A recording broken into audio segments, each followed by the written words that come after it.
Awesome. And welcome to Redefined Yoga. My name is Brian. I'm the co-founder and the co-creator of Redefined Yoga. And today we have a very special guest, Yogi Aaron.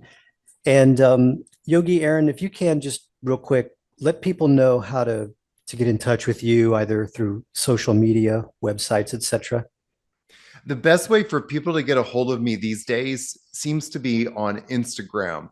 So if you are listening to this episode today and you're dealing with pain, just message me on Instagram, pain free. That's all you got to say. And then we'll get the conversation going. Amazing. And Yogi Aaron, if you can bear with me for 1 second, I'm just going to take 5 minutes to explain how I wound up finding you and how we wound up here on this podcast. And then we'll get the conversation going. Is that okay? Perfect. Okay. So you're at a slight disadvantage because you don't know a whole lot about me, but I know a whole lot about you. And our stories are very, very similar. And I'll try Mhm. to be succinct. So it was early 21st century. Uh, I've had chronic back pain for about 46 years. I've got a functional leg length discrepancy. So my right side's getting shorter and shorter. My left side's getting longer and longer. Mhm. And early 21st century, I was like, hey, yoga is supposed to be good for your back. Let me try yoga. So I got into the realm of Ashtanga Vinyasa yoga. I know you're familiar. If the listeners and viewers are not familiar, go ahead and Google it. But just a quick synopsis: Ashtanga yoga it can be a very intense, vigorous practice with a lot of push-ups. In yoga, they call it chaturanga, and it can be vigorous with deep stretches. And once I got into Ashtanga yoga, I took to it like a fish in water, and I got really, really advanced really fast, really fast. Are you familiar with like David Swenson Oh, and yes. I okay. studied with David Okay, Swenson. well, so Yeah. David's brother Doug Hmm. was my teacher, and Doug said my Ashtanga practice was equal to David's. So I could do the levitations and the float throughs and the jump backs and all that stuff.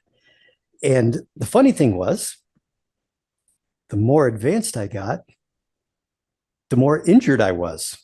Yeah. And I know I heard one of your stories. You talked about how, I don't know if it was from you doing Ashtanga, but you were in pain and you would ask your teachers, what do I do? And they'd say, well, just do more yoga or do more stretching. And that was the same thing that happened to me in this sort of echo chamber. Is like, well, your wrist hurts. Well, do bridge more. My back hurts. Well, do forward bend more, like more, more, more. Yeah. So it took me a while. And I finally figured out that I had to stop doing what I was doing.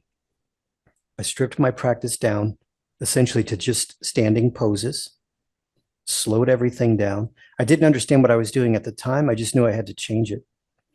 And slowly but surely, the injuries reversed themselves and I was feeling better. I didn't understand then that I was working on stability and mobility instead of flexibility and instability.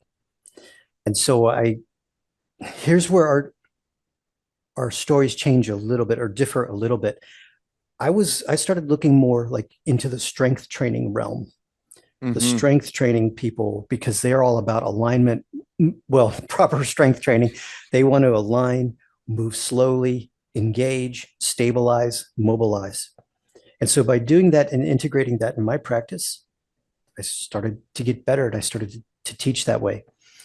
And I was helping people and it was amazing. But I really felt alone in the yoga world. There was no yoga source that was saying, don't stretch. Hmm. If I have a tagline, it's don't stretch. Now, lo and behold, lo and behold, 15 years later, whatever, I'm thumbing through Amazon just looking for stuff to read. And I see this book from a yoga teacher. It's called Stop Stretching. I almost fell off my couch because To me, at least from my perspective, I'd never heard of any other yoga teacher anywhere on planet Earth who was saying stop stretching. And that's how I found your book. It's a great book, really good content, really good usable and accessible exercises to understand the difference between stretching and stabilizing. So all of this is how I found you, contacted you, reached out to you. We're talking today. So Yogi Aaron, why should we stop stretching? that's Why? that's where you led to this one moment. Why should we I stop love the build stretching? up.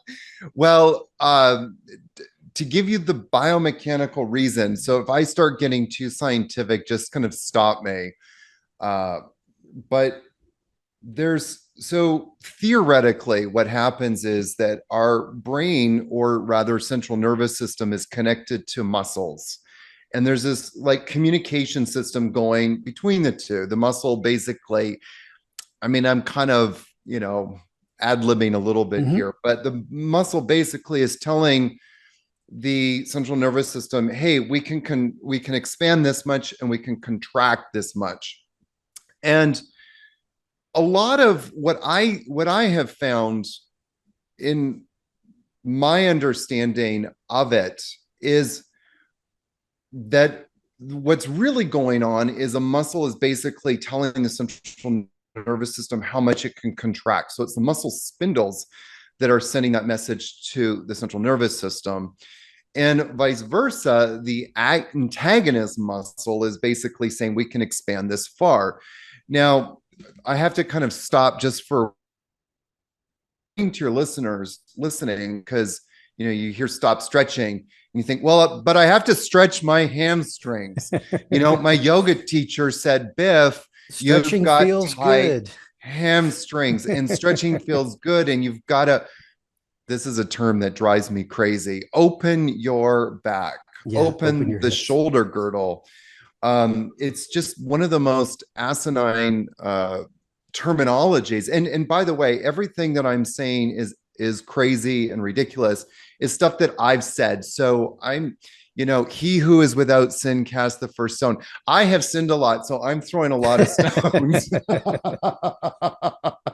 so so when we have this relationship, the hamstring is tight because the opposite muscles are not shortening properly. And this is the thing that kind of blows my mind in the yoga world and in the fitness world, especially in the fitness world. I think they kind of knew this, but then they just threw the baby out with the bathwater and took up the stretching nonsense. So we know that in order for a muscle to lengthen, its opposite muscle needs to shorten. And so we learn this, and the most simplest explanation is, if the bicep is contracting, the tricep has to relax. That's how I bring my wrist towards my shoulder. Well, the same thing happens with the hamstrings. The hamstrings are tightening because the opposite muscles are not shortening properly. And let's just define, because you said something interesting, and I wanted to circle back to that as well, that when we say shortening properly, or when we say that the muscle isn't strong, what we're really saying is that the muscle doesn't have the ability to contract and contract on demand.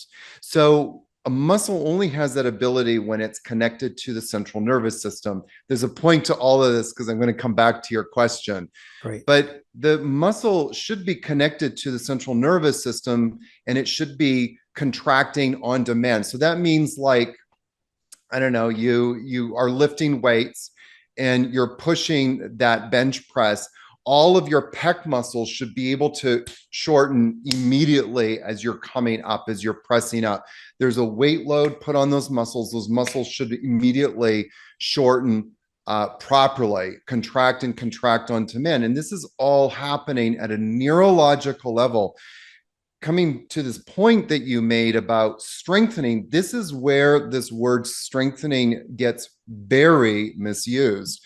And most yoga teachers are intuitively, I think, tuned in like you were to this idea that we need to that we need to strengthen these muscles, but we don't really understand what that means. And so we've kind of invented a lot of stuff, which quite frankly is doing a lot more damage than good. That's a whole other conversation. Okay. But this is, I mean, but one of the examples of this in the yoga world is that yoga teachers will say things like, okay, we need to get stronger today, 5 minute chaturanga. Right. Well, that is actually going to create more stress, which is actually going to create more disabilities and more injuries. It's not going to be useful at all.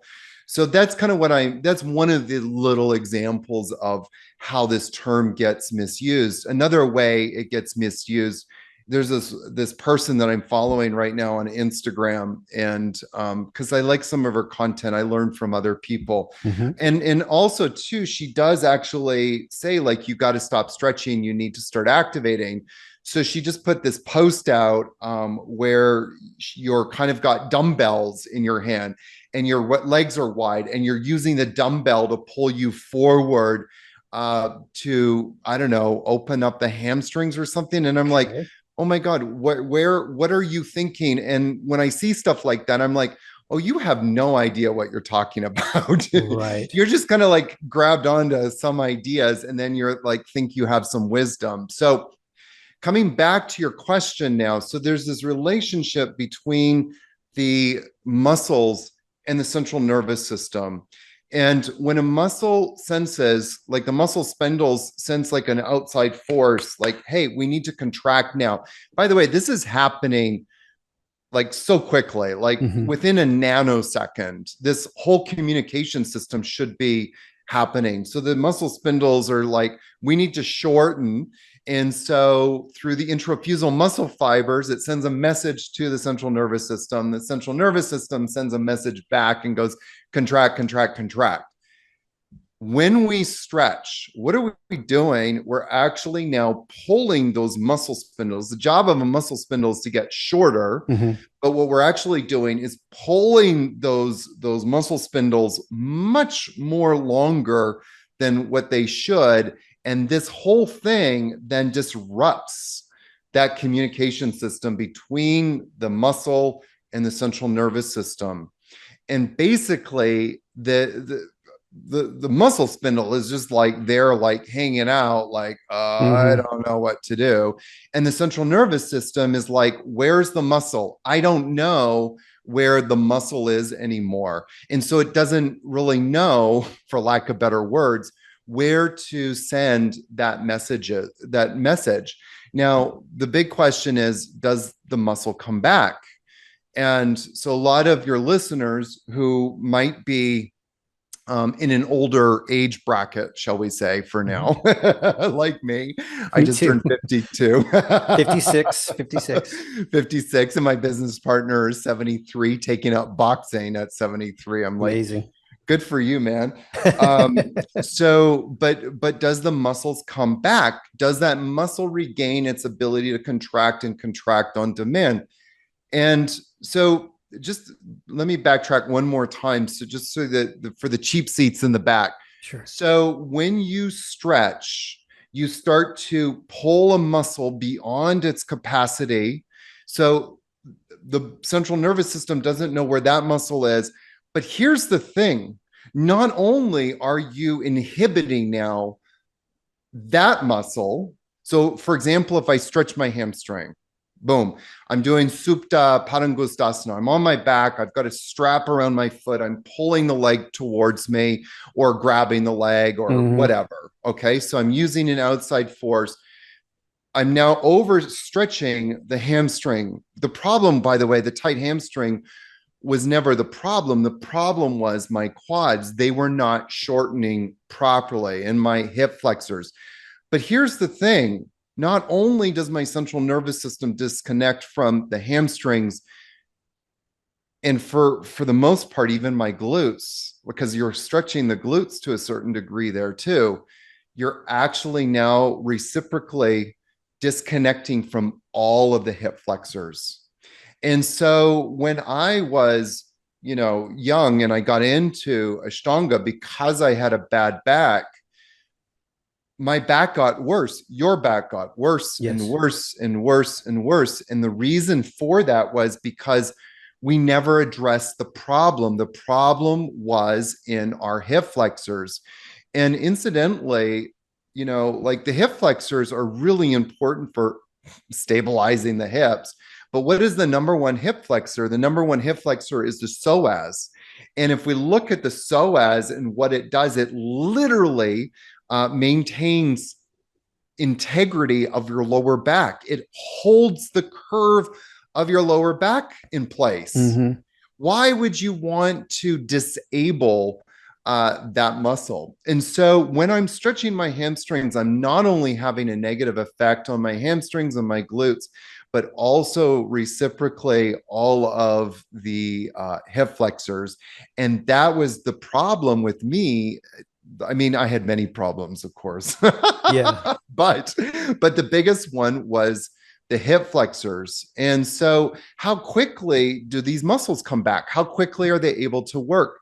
Well, it's a loaded question, but I got into Ashtanga, as I'm sure you did, when we were much younger. And so when we got into it, we didn't notice like right away that we were getting injured. We did notice, and I'm speaking for you right now, so I'll speak for me. Okay. But I noticed I would get out of bed every single morning and I would feel like crap. Mm, And I would feel tight. I would feel like if I moved the wrong way, my back would collapse. mm, And so, in the words of David Swenson, well, you do yoga because it makes you feel good. Well, so then I would go and do my practice and I would feel better. And I would usually feel better for the rest of the day, but I always would wake up the next mhm. morning feeling like I was tighter that day than I was today or the Yeah. other day. I see that And with a lot of now you've used the term, so I'm going to use the term yep. yoga people.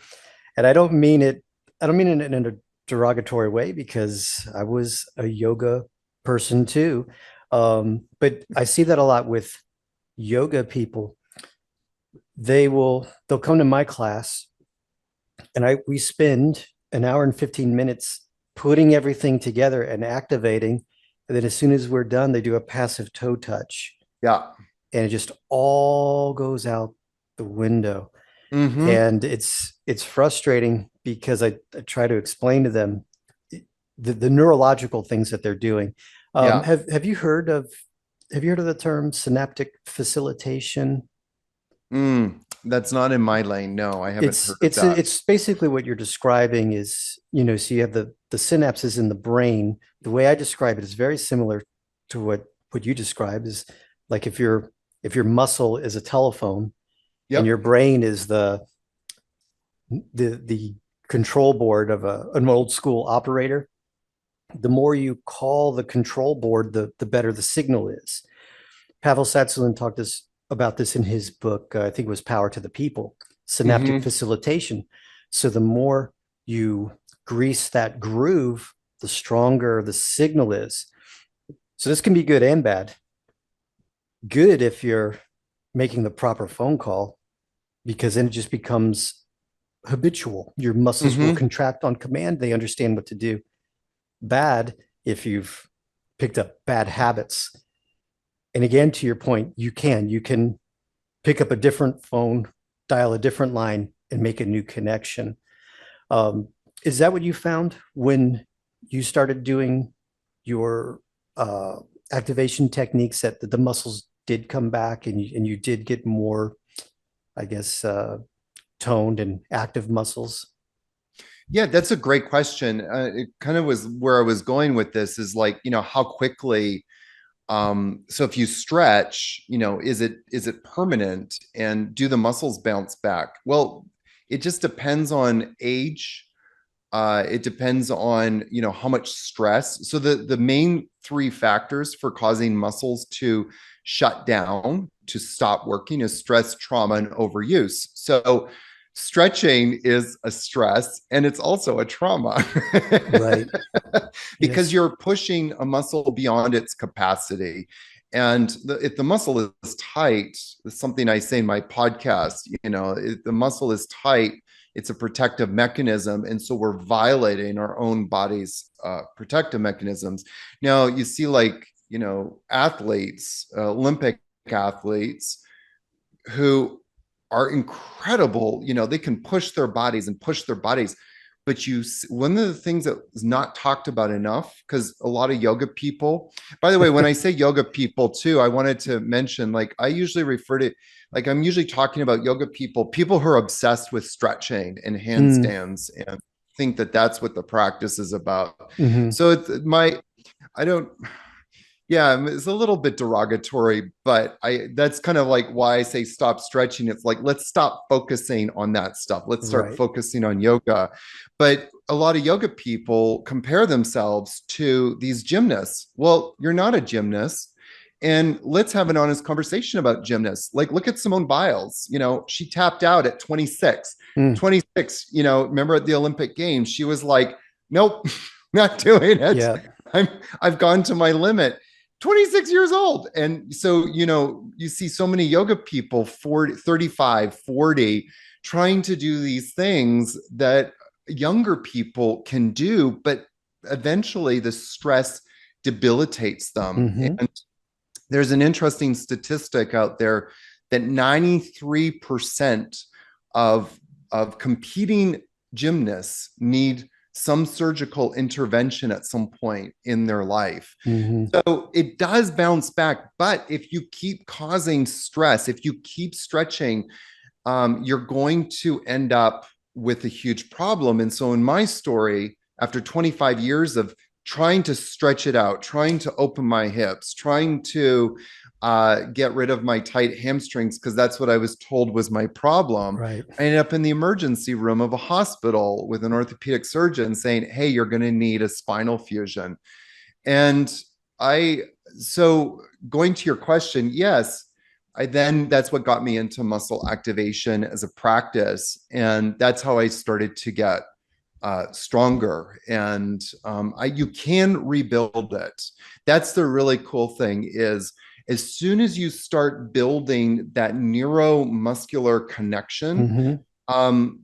it just starts getting stronger and stronger and stronger. And you want to build it up so that when you do experience stress or a trauma, that it will not shut off right away, or it will either that or it will bounce back. And so my teacher Greg uses this term, stress tolerance level. You want to build your stress Hmm. tolerance level so that when you sneeze, you don't throw out your lower back, you don't Yeah. injure yourself. Yeah. Like, that's a clear example with somebody with a very low stress tolerance level. The archetypical person that sneezes and their whole life crashes apart Right. because their back goes out. Amazing. And it's funny is that's a symptom that I used to have is I'd Yeah. sneeze and my low back would spasm. Mm-hmm. And so that's how I know when I'm doing good, when I sneeze or cough and there's no spasm, I'm like, okay, today's a good day. So I've been spending, well, fortunately for me, like I hadn't been in that Ashtanga realm for decades. Yeah. It was a few years and it was just one of those kind of like perfect storm moments I had in my head. And fortunately, I was receptive to it because I know you mentioned gymnasts who tap out when they're 26 and stuff like that. And on your podcast, you have an episode of the dark side of yoga. Mm-hmm.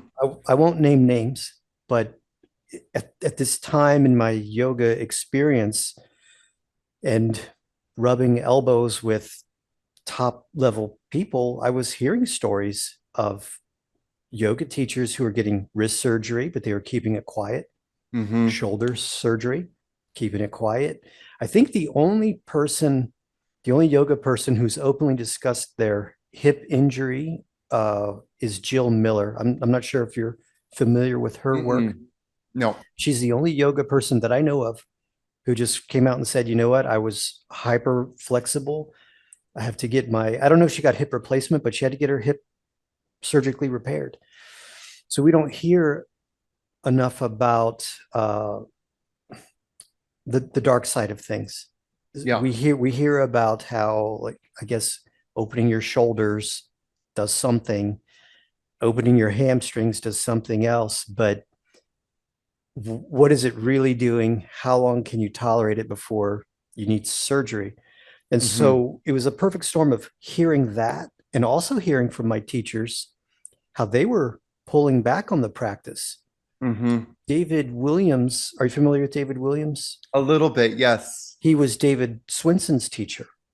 It came from Patabi to David Williams to David Swinson. And David Williams' goal was to do Ashtanga for 50 years to see what would happen.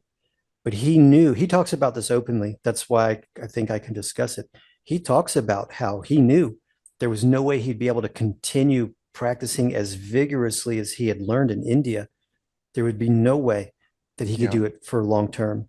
So he pulled way, way, way back and cut out a lot of the cool stuff. I don't know what the right word would be, but he got rid of all the deep stretching. He's very conservative with the postures and whatnot, and so fortunately, I was open to receiving that and switched my gear real quick, and I didn't have to go through it for a couple of decades. It was just a few years, and I was able to like, I guess, not have to get a notice from the doctor that I might need back surgery. Fortunately, did you ever get surgery or were you able to fix No, yourself? I was able Oh, good. to I I don't know if I was able to fix myself, but I was definitely able to get the muscles that should be working to support my lower back.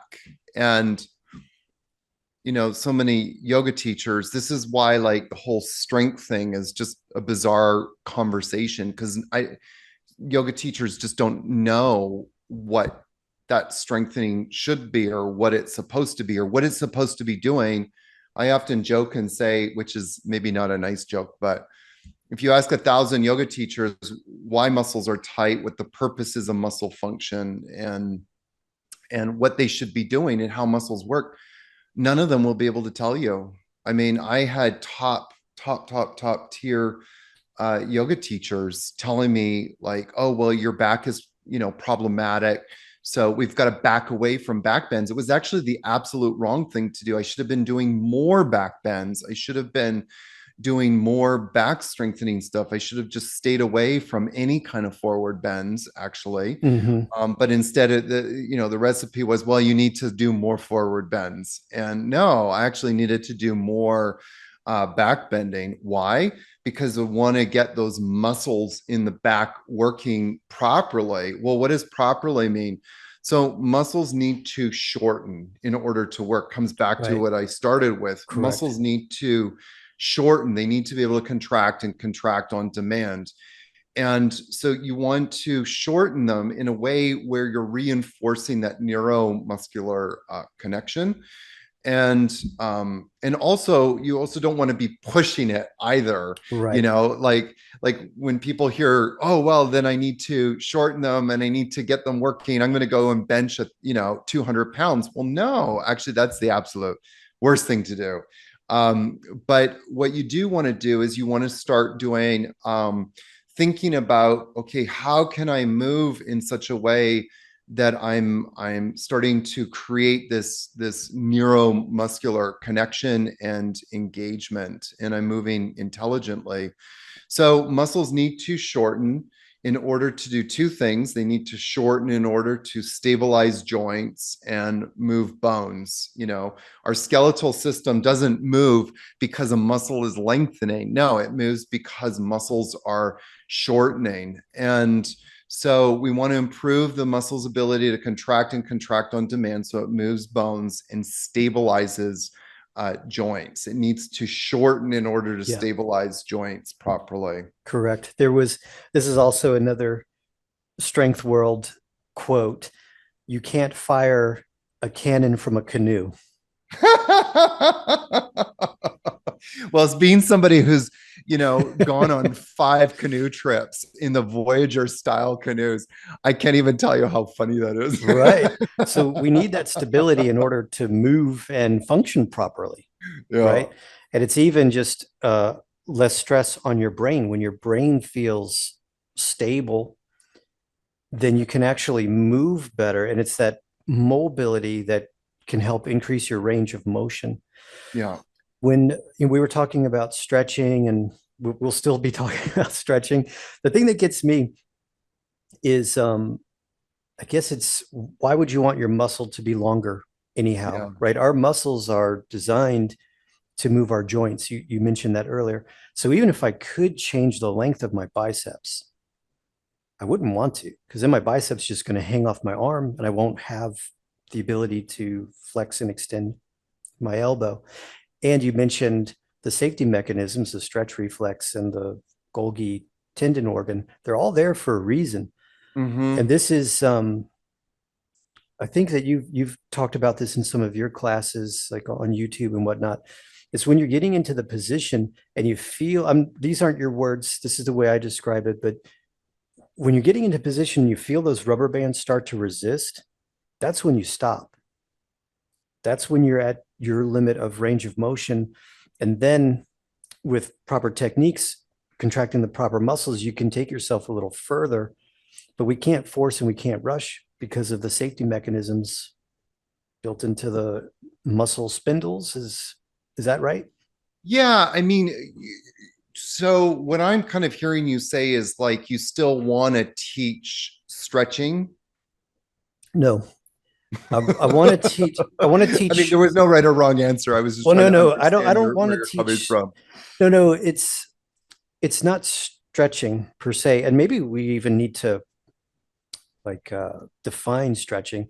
Yeah, But so stretching, most people think of stretching as changing the length of their musculature. sure. And it's like they feel tight, so they have to stretch. We don't want to stretch. We don't want to because it destabilizes the joints, destabilizes the bones, Mhm. etc., like that. But we do want to be able to move freely Yeah, within our capacity of range of motion. But we do that through the muscle contractions. So if I want to bend sideways, in this case, I'm bending to my right, hmm, excuse me, my left. See, I'm a yoga teacher. I don't know left from right, right? So I'm bending to my left. So it's my left muscles that are getting smaller, that's true. and it's my right muscles that have to let go, Yes. and they're lengthening. They are not stretching, No, they're they're just lengthening. lengthening. Yes. But if I can't contract the muscles on my left side well, or they're not contracting enough, I'm going to get stuck. So if by practicing proper techniques, I can squeeze the muscles a little Hmm. tighter, I'm going to lengthen. I'm not stretching, but I squeeze out a little more range of motion and Yeah. then come back out. This is what I am trying to teach anyone Hmm. who will listen. It's not a matter of uh, it's not like stretching, it's mobility, being able Yeah. to put yourself into and take yourself out of positions through muscular contraction. It's the neuromuscular programming. Does that make Yeah. sense? Yeah, absolutely. Do you want me to respond to what Oh, you just said? please. Yeah, please. Um, so, Of you know, course. I Correct me. I'm open no, no, to no, being no, corrected. no, no, Yeah, no. please. So when I'm teaching, and you may have picked this up a little bit when you've been doing some of the classes that I've offered Hmm. and, the way that I teach, I never talk about really any more muscles lengthening. I just don't ever go there. So the pose that you were referring to, for example, is Trikonasana or side bending, or, Sure. there's different side bends too, Parigasana. I know that. But let's just say Trikonasana, triangle pose. So when I'm setting it up and cueing it, I'm cueing it so that I'm just focused. I only talk about what is contracting. Um, and I do that because that's where the stability is. If Hmm. the moment I feel like two things happen. The moment I start talking about muscles lengthening, now I'm doing two things. I'm changing the focus. The muscle lengthening isn't the muscles that are necessarily stabilizing Hmm. the bones, the joints. Hmm. So right away, my attention starts to go on something else that is not really having any bearing on my stability. That's number Gotcha. one. Okay. Number two, then if I start focusing on feeling, these muscles lengthening, then that's going to start putting student practitioner into the mode of, oh, I need to stretch more, you Mm. know. And so I just don't find, I always take out, and I've been working on this for a few years, so I'm a little ahead of you on this, but what I do as a teacher is I'm constantly watching where students go into what sometimes we refer to as release valves, Yeah. and Yeah. I know they exactly what you're they talking they about. kind of Hmm. go into their habit of, in this case, stretching. And you kind of made a comment, you started with this, where students, you'll teach a class that's very, you know um, grounding and stabilizing and activating, and then the student will just kind of reach forward after. Well, what I would do as a teacher is I would notice that and go, okay, what do I need to do differently to make sure that they don't do that Hmm. next time, as opposed to saying, like, don't do that, because we don't teach stretching here. um, what I Yeah. would do, okay, I'll give you an example. Hmm. So if I'm teaching Prasarita Padottanasana, I know everybody pronounces it differently, but wide leg forward fold. And so most teachers will cue it, hands to hips, exhale, fold forward, reach the hands to the ground, walk your hands back, as far as you can, or grab your toes and pull forward. What I would do is I would say, bring your hands behind your back, extend your spine, and keep the spine as extended as possible. Now engage the core by squeezing the sides of the belly into midline, lift up at the pubic bone. Now only come forward 10 degrees. Right. Yep. And Yes. now there's a break there, but you're also in 100% accountability, because you're working the hip flexors and trunk flexors, and you're also getting the student to put their own brakes on. So that is also going to actually create more neuromuscular connection, hopefully, Hmm. and just kind of create more accountability. That's what I'm always trying to do, is just create accountability Yeah. at a neuromuscular level. So that's kind of my response to that, is just, I would just invite teachers to change the language so that you're only focusing on muscles that are shortening, as opposed to ever talking about muscles that are lengthening. And it Hmm. changes the conversation and dynamics completely, I think, as we go into these poses. Do you think that stretching is addicting?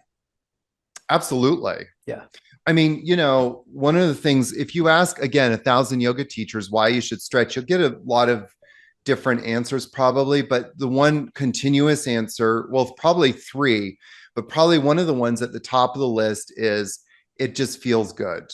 And so, well, cocaine feels good. And Allegedly. Allegedly. allegedly, I've actually never done it, but I do drink wine. I have drunk wine excessively.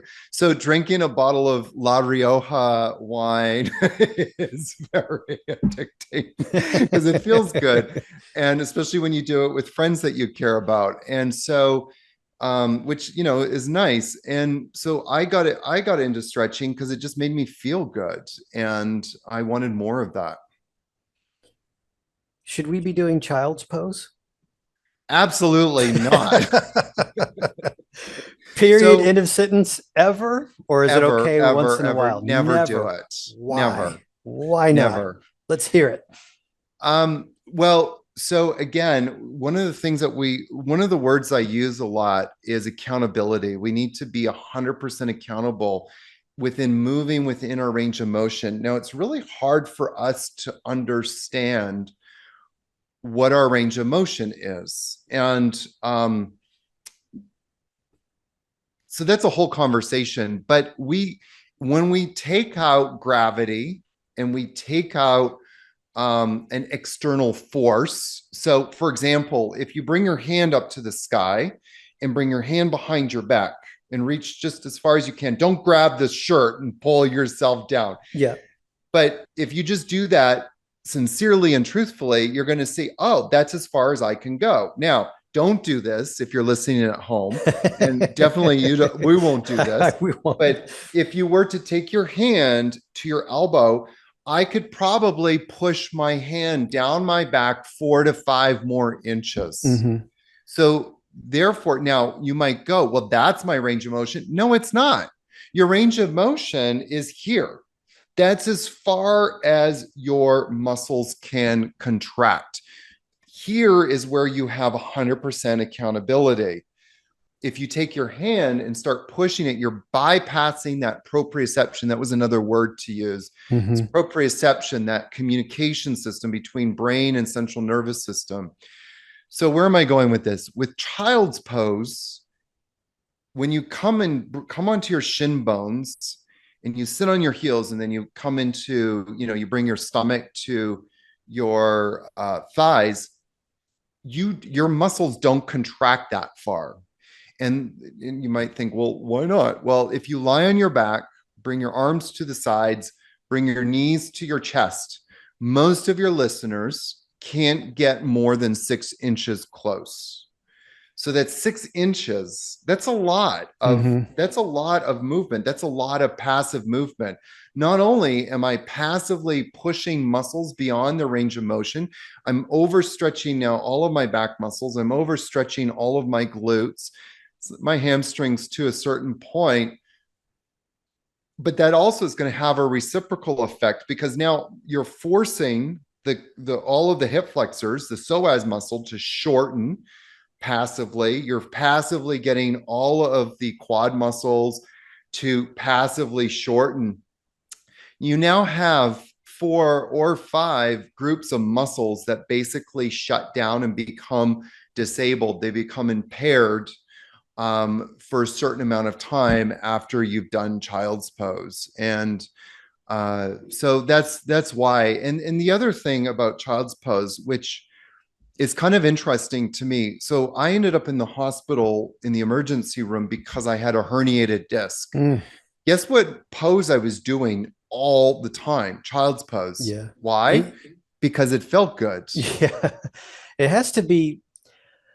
I wish I knew a little bit more about the science of stretching, but I suppose there has to be some kind of like endorphin dump or something. There has to be some kind of biochemical thing that happens in your brain that makes you want to do it again and again There's and again and again. definitely a connection between stretching muscles, because in order to stretch a muscle properly, you have to calm the F down. You have to calm down. You have to breathe a little differently. That is going to all have, I'm going to use this word and I use it delicately, but a positive effect on your parasympathetic nervous system. It's going to start putting you into that parasympathetic state. So that's part of it. I also think that there's a little bit of, especially if you're an Ashtanga person or a Bikram person, or anywhere within those styles of hot yoga, fast-paced yoga, that you are going to create sort of this endorphin. I always say that wrong. Did I say that right? Endorphin. Endorphin. I always say endorphin. It's okay. Endorphin rush. Endorphin, yeah. And so that's also going to create this sense of euphoria. But I wanted just to finish on that point about child's pose, that if we look at the spine, a healthy spine, how do we define a healthy spine? There's a few ways, but one of them is when that spine has a C curve. And we look at like Ashtanga. What are we doing in Ashtanga? Every single pose pretty much is actually taking that C curve away in a passive way. We're actually reversing that C curve into what we biomechanically call a flexed curve. We're flexing the spine. And so child's pose is one of those poses where you're passively putting the spine into a flex state, which is not a healthy state. And if you look at like the way that we sit, most of us, at our Yeah, desks all yeah. day, we're already putting it into that flex state. And then we come into child's pose and we're just exacerbating that flex state. So, what we really want to be doing from a biomechanical healthy perspective is find ways to actually put, it's technically called that lordotic curve, that Hmm. C curve, back into the lower back and then get the muscles working to support that lordotic curve. Right. All of which is the opposite in child's pose. It's complete And opposite. improper forward bending. Like Yes. you can do, I haven't taught seated forward bends in years because I just quit because no one would sit up with their manubrium up.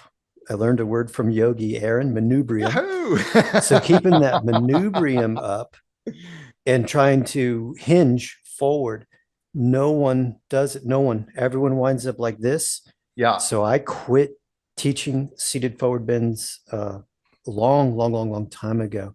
Yeah. And just for that reason, because we're trying to get at least some extension or some neutrality in the spine Mm-hmm.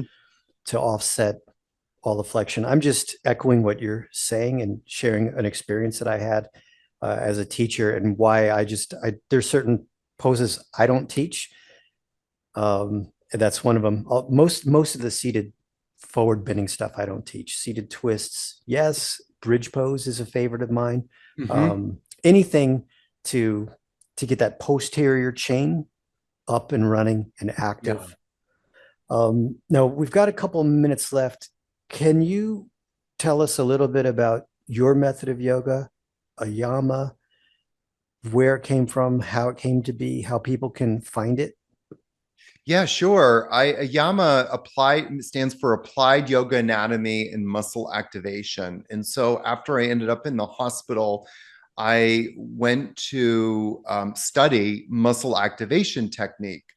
And so muscle activation technique is a technique that was created by Greg Roskoff, who has his school, the Muscle Activation Technique School out of Denver, Colorado. I always tell my yoga teachers, students, go and do at least one course with him. It'll change your life. And it will get you to start understanding muscle function in a powerful way. Of course, no, most of them won't do that for various reasons. So then that kind of challenged me to think, okay, I mean, one of the biggest things that I realized coming out of the emergency room is I don't know that much. I Mm-hmm. thought I did. And, if you ask me why I should stretch, I would tell you because it makes you feel good, because you should lengthen your muscles, but I could never say why. I would never be able to give you a real tangible reason why, other than you should, which is, Mm-hmm. the standard, modus operandus out there. Yeah. And then there's a lot of teachers that's, I even had a professional woman the other day. I wanted to reach through my computer screen and smack her. She, but it was fascinating to me because she was a professional and she said the only way to make, a muscle stronger is by lengthening it. And I thought, what world are you on? Like, where is this information coming from? And so I was, when I wrote her back, finally I wrote her back and I was like, no. Well, No. in And it could be now if she was speaking in the context of an eccentric contraction, yes, the muscles lengthening as it's loaded, yeah, that can be valuable, but possibly, but I don't know if she meant if what ends up happening is most people end up putting more load on their muscles eccentrically than right. what the muscle tolerance can withstand, what the stress Correct. tolerance level can withstand. And, this is kind of going way off topic, but I feel like it's worth mentioning that what we're starting to see more and more, and it's completely going away from where physical fitness was, And this is this kind of obsession with moving very quickly. You see, like Oh, in the gym, people like doing, boom, oh. boom, bicep reps very quickly. I'm glad I'm And not seeing any of that. well, I'm seeing it more and more. I'm seeing it in videos. I'm seeing it, out there, that there's this constant fast movement. Mm, And so, coming to what you just said, eccentrically strengthening, and concentrically strengthening, doing both, but it happens when you're moving really mhm, slowly. correct, correct. And so, part of the Yama philosophy, I'm constantly saying, is move slowly. But look at the way that people are practicing vinyasa yoga. It's No, like, I won't bring the look. arms up, fold forward, lift the heart, take the feet back, come into up dog, down. Literally, as I'm speaking it, people are moving that Correct. fast. That is extremely damaging. But from a biomechanical perspective, you're not doing anything to strengthen, to work, if you want to use that word, the slow twitch muscle fibers. And it's the slow twitch muscle fibers, not fast twitch, slow twitch muscle fibers that create the stability. So that's the domain that I work in. So coming back to AYAMA, I just realized like very few people understand in the yoga world anatomy. And I was very, I took gratitude for your very kind compliment about my book. And my goal with Stop Stretching, that's available on Amazon, is that I wanted to educate yoga teachers on the body. I wanted to give them something that was real. But also, there's a lot of great anatomy books out there that don't say anything. You learn where a muscle is. So what? What does it do? How does it fit into a posture? Like we talked about the psoas earlier. Well, Mhm. what postures are using the psoas? Yoga teachers don't understand that. They don't know, like, oh, this is where the psoas should be shortening. This is where the psoas should be coming into play, is in this pose. They don't look at the body. And like you used the example earlier of coming into a side bend. A yoga teacher only goes, okay, we should be lengthening the opposite side of the body. They can't tell you what those muscles are, and they can't tell you, why they should be lengthening. But they just got it in their heads, like, oh, we should be lengthening. So I wanted to bring in what muscles should be working. So as we're coming into side bend, we're looking at engaging the oblique muscles, the QL muscle, and a little bit of the side bending extensor muscles, the multifidus and longissimus. So these are the main side benders. So as we're coming into the side, we want to feel, not just think about, we want to feel those Mhm. muscles literally shortening. So my goal in AYAMA, which is applied yoga anatomy, is twofold. Like, let's learn about our bodies. Let's learn about what muscles actually are shortening here. What are we actually doing? And do you actually have an experience of that? And then, of course, bringing in muscle activation as one of the key central themes of this, so that we're consciously starting to work these muscles. You mentioned bridge pose before. So how do we take this great yoga pose and then turn it into a muscle activation practice so that people leave stronger and more connected? Yeah, amazing. And I want to encourage anyone who's listening or watching, definitely check out Aaron's book. Definitely check out your YouTube channel. What is your YouTube channel's name? Yogi Aaron. Okay. Just search for Yogi Aaron. Lots of very good, usable, well explained content, Yeah. but it's different. If you are used to conventional yoga stuff, you have to be open to something that's new. It's Yeah. very new and beneficial. For what it's worth, I'm learning a lot from your content. Oh, thank And you. yeah, I think it's really good. It's helped me with my back issues. I can see the potential for it. Certainly, just the mental preparation before you even get into practice. Let's wake up our muscles first, Yes. and then let's start practicing, and then you can tap into the muscles that are working.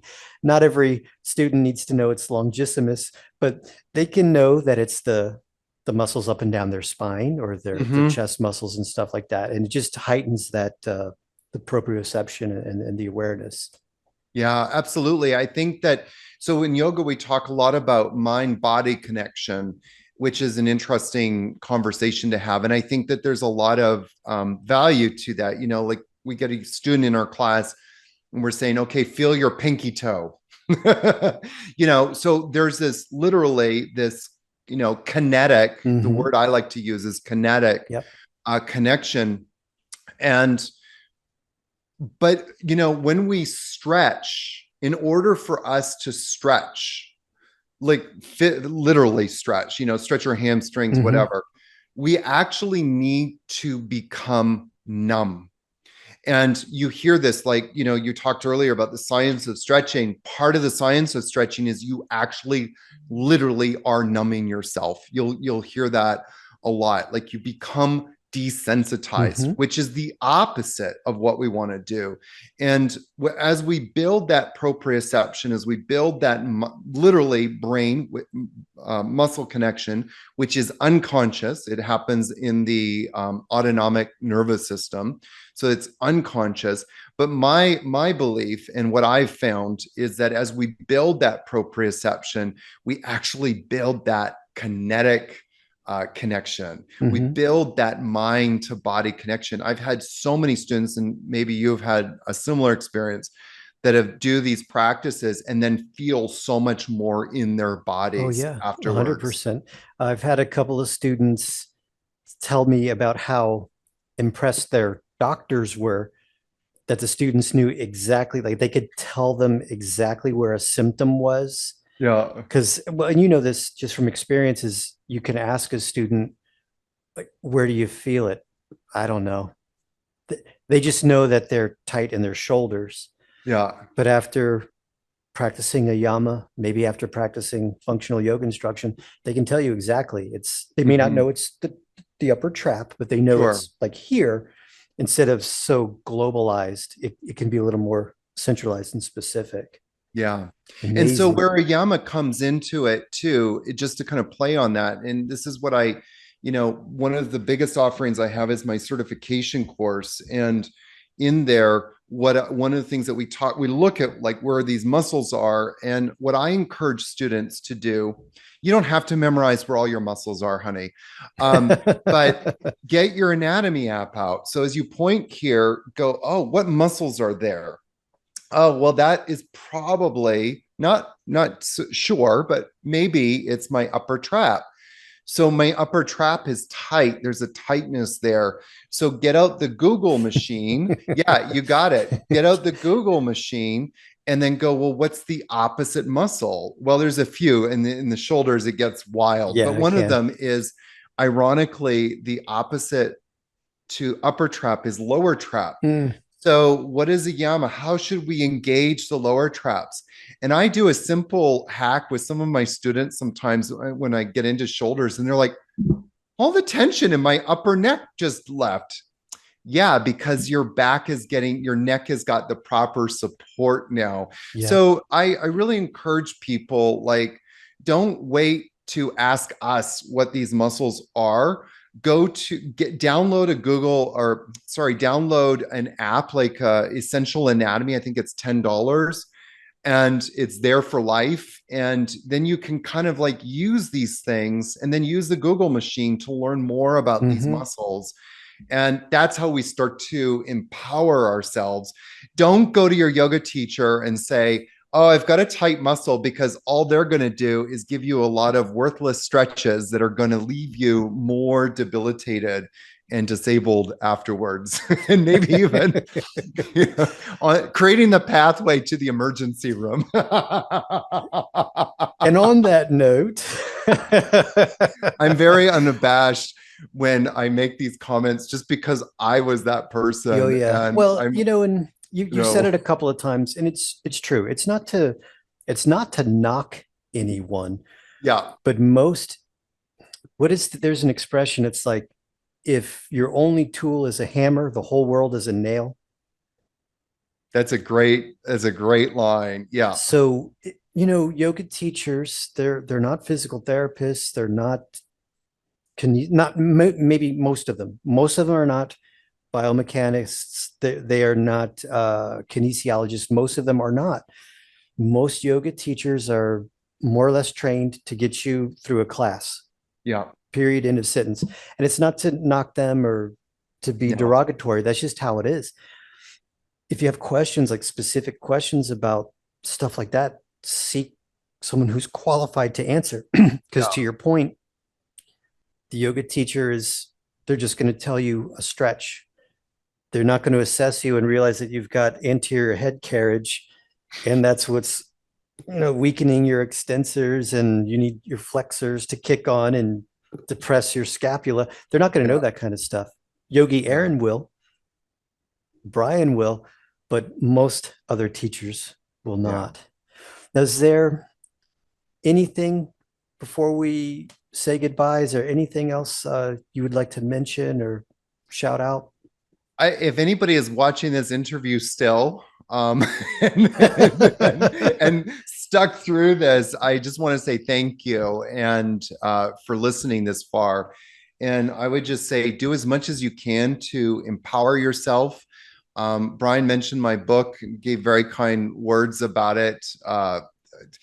I mean this in all humility and without ego. If you read that book, you'll know more than 999 out of 1,000 yoga teachers out there. You got to empower yourself. And that's, but empowering yourself doesn't have to be laborious. It can be a lot of fun and engaging. And it's exciting to feel empowered and alive in your body. And once you have that power of knowledge, that never goes away. That's something that nobody can take with you, take away from you. So use the resources that we have. I'm always available on Instagram, so contact me. And I look forward to meeting you, I hope. And above all, stop stretching. Yes. Awesome, Aaron. Thank you so much. Thank you for having me on.